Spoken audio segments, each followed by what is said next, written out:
Sino involved dun sa demolition job hanggang ngayon? Yung mga may gusto ng impeachment, yung marahil nasaktan, tinamaan o nasapul sa mga talumpati at mga pinaggagawa at pinagsasabi ko nitong mga nagdaang araw. Klaro naman yon. Mambabatas din, sir, itong demolition job. Ayon sa aming impormasyon, na merong demolition PR job na nakatuon laban sa akin at tulad ng babala na isang kapwa ko senador na ito'y gagawin upang tiyakin na maalis ako sa pwesto at nang pag-final muli daw yung impeachment ay wala na ako dito pagdating ng February 6. Matagal pa yun. But having said that, allow me to answer the malicious, I will say malicious, ill-timed article that came out against me in relation to the flood control press con of the President yesterday. Number one, ang sinabi ng Pangulo kahapon, mga completed flood control projects mula 2018 na nakakahalaga ng humigit kumulang 550 billion pesos. Sinabi niya, wala siyang aligasyon, pero 15 kontratista ang nakakuha ng ganong kalaking pondo. Ang lumabas na artikulo, kinikilala ko, kaibigan ko, kababayan ko, tiga Sorsogon, contractor siya. Pero ang nakuha niya ay 5.4 billion di umano. Wala pang 1% ng kabuuang pondo na sinasabi ng Pangulo sa flood control. Ang tanong ko, bakit pinagtuunan ng pansin yon? Yung 1% pa talaga, hindi yung 99%? Bakit pinagtuunan ng pansin, hindi yung mga mambabatas marahil o opisyal ng gobyerno na kontraktor? Hindi naman ako kontraktor. Hindi ako bahagi na anumang negosyo kaugnay sa construction o supply sa pamahalaan mula nung pumasok ako sa gobyerno noong 1998. Sa katunayan, yung mas malaking bahagi ng pondong di umano nakuha nung kontratistang tiga Sorsogon ay nakuha niya bago pa ako naging senador muli noong 2022. Ayon mismo sa datos na pinresenta ng Pangulo kahapon. So klaro, malisyoso ang artikulo, tiniming ang paglabas at tiniming talaga para ika nga idikit ito bagaman walang sinabi ang artikulong ginawa kong mali o masama. Yung insinuation, yung innuendo, nandun pa rin. Kaya minabuti kong sagutin ngayong umaga. Kaya for the record, wala akong kinalaman sa pag-identify, paggawa ng program of work, pag-bid, pag-award, pagbahay, pagbayad, pag-inspeksyon ng anumang proyekto sa pamahalan, sa Sorsogon man o sa labas ng lalawigan ng Sorsogon. Meron kaming bibigay sa inyong data tungkol sa kinal naming figures kung saan papatunayan nun na wala pa nga ako dito nung karamihan yon ay nakuha. Sino involved dun sa demolition job hanggang ngayon? Yung mga may gusto ng impeachment, yung marahil nasaktan, tinamaan o nasapul sa mga talumpati at mga pinaggagawa at pinagsasabi ko nitong mga nagdaang araw. Klaro naman yon. Kasamahan Yun ang impormasyong nakakarating sa amin. Kasamahan nyo rin, sir, dito sa Senado? Hindi principally kasamahan namin dito sa Senado. Sa pagkakaalam namin sa labas, pero hindi ko alam kung may tumutulong, kakuntsabaw, kakumplot. Pero tega labas. Sir, Obvious naman siguro yun kung sino yung pinaka may gusto ng impeachment. Yes. sir. Uy, magsisingit lang ako. Sir, Hanggang 11 o'clock lang ako, mambabatas din, sir, itong demolition job. Ayon sa aming impormasyon, Okay na, huy. So, sir, Baby. kino-confirm nyo na nag-donate siya ng 30 million? Yes, nasa records yun. In fact, nakuha yan ng Rappler mismo sa article na sinulat nila noong 2022, 2023 pa.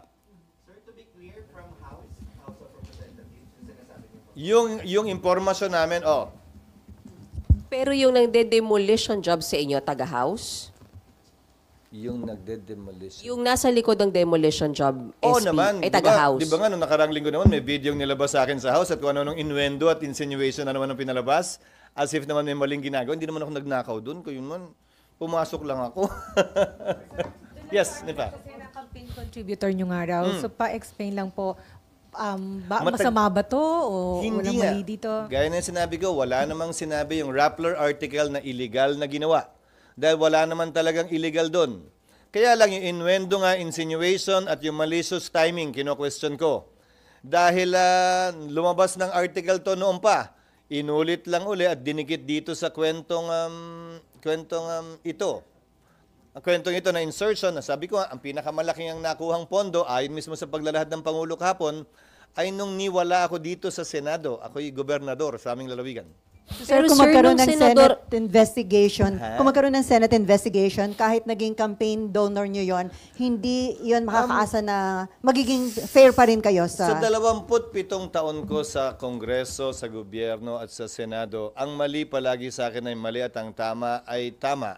Kaibigan man, kakilala o hindi, pantay ang aking magiging pagtrato. Yes. Itong kontrako na sir, tinulungan niyo ba ito? May tinawagan kayo para makakuha sila ng mga kontrata, mga ganyan. Gaya ng sinabi ko, hindi, wala at niwala sa artikulo yon. Yan na naman yung innuendo at insinuation na palaging dinidikit at sinasabi porkit nag-contribute o nagbigay. Matagal ko ng kaibigan at kakilala siya at tumutulong talaga sa amin. Mula't mula pa, nung hindi pa iso to. At tubong Sorsogon talaga siya. SP, sorry. Pero nakakuha siya ng kontrata nung senador na po kayo at ulitin ko lang, at may any help ba siyang Yung nakuha? mas malaking nakuha niya ay nung wala ako dito. Sen, So, may- wala ako dito nun. Bibigyan Pero- namin yung figure sa inyo. Pero nung senador na kayo, SP, nakakuha pa siya ng kontrata po? Hindi ko alam dahil hindi naman niya ako partner sa negosyo. Hindi ako bahagi ng kanya negosyo. Again, that's the innuendo and the insinuation being floated and propagated.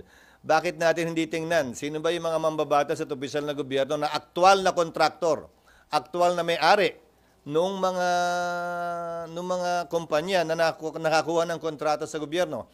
Kaya nga naghain kami ng panukalang batas, hindi ba ng bill, na sinasabing bawal na up to the 4th civil degree. Kasi usually pag nagiging gobyerno, nagiging opisyal ng gobyerno, appointed or elected, binibigay sa anak, binibigay sa asawa. 4th civil degree is beyond the first cousin. So second cousin na kung gusto niyang ipasa pa kung pagkakatiwalaan niya. Isa na lang, SP. For the record, lahat nung nakuha niya nung time na senador na kayo, wala kayong tinulong sa kanya? Wala at hindi ko alam nga kung ano man yun dahil hindi ako bahagi ng kanyang kumpanya at wala akong pakialam sa kanyang negosyo.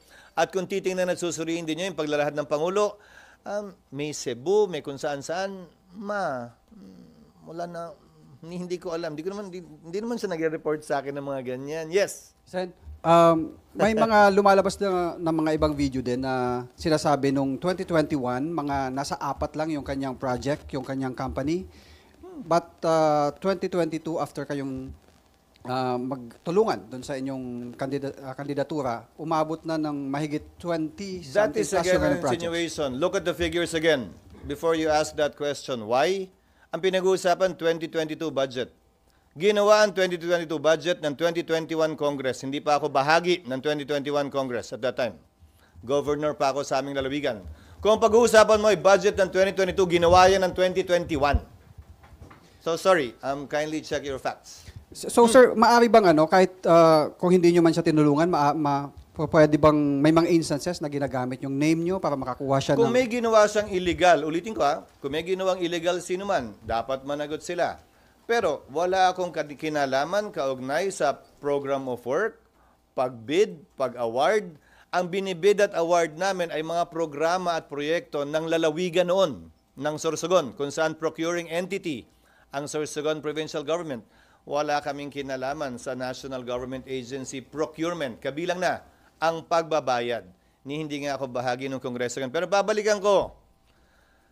Bakit ba pinupuntirya ng Rappler at ninyo ang 1% ng 550 billion? Nasaan yung 99%? Talagang ang unang article na ilalabas, napaka-coincidental naman, galing naman masyado. Unahin natin yung 1% bago yung 99%. Hindi inuna yung pinakamalalaking kumpanyang binanggit ng Pangulo, isa pa sa pinakamaliit. Pero maging ganun pa man, dahil wala kaming tinatago, sasagutin ko palagi yan at hindi ko tatalikuran. Yung responsibilidad na maging transparent at sumagot sa mga katanungan bagaman dispalinghado kaugnay sa bagay na ito. Thank you, sir. Thank you and good morning. Nasa kamayan ng aking mga kasamahan kung may epekto ito o wala, pero buwang paniniwala ko na nakikita nila, they can see through this, at nakikita nilang paninira lamang ito at parte ng demolition job na pinagdadaanan hindi lamang ng inyong lingkod, pinagdadaanan ng ilan ding sa mga kasamahan ko na pumosisyon laban sa impeachment ng gusto ng ilang mga grupo, sektor at tao. Thank you. Mga mambabatas po na aktual na contractor sa House po yung tinutukoy nyo, wala po sa Senate. Wala akong Ano ba yan? Pabalik-balik na. Last na to Oo, dahil wala akong kilala. na kontratista o supplier dito sa Senado.